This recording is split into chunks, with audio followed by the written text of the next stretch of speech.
तर मित्रांनो आपण जाईल आहे ना बागशीला, कारण की देव भेटण्यासाठी। तर आजचा ब्लॉग तुम्ही नक्की कंटिन्यू बघा। कसं काय वाटला लाईक शेअर करायला विसरू नका मित्रांनो। चला कंटिन्यू देखत राहा।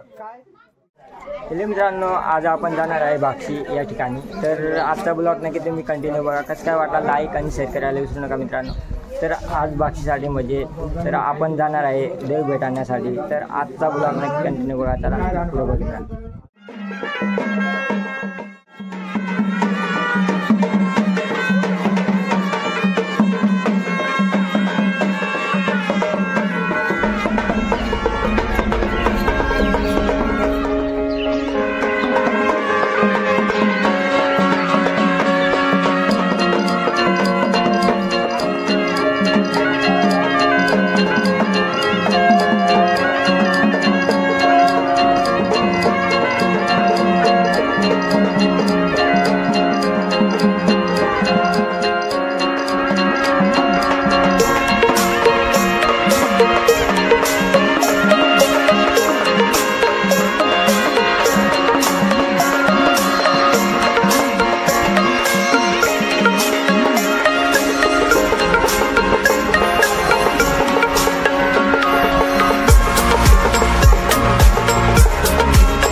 मित्रांनो, आज आपण आलो आहे बागशी या देवस्थानावरती। तर आजचा ब्लॉग नक्की कंटिन्यू बघा। कसं काय वाटला लाईक शेअर करायला।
तर मित्रांनो, आपला जर ब्लॉग आवडला तर आपल्या ब्लॉगला लाईक आणि शेअर करा मित्रांनो।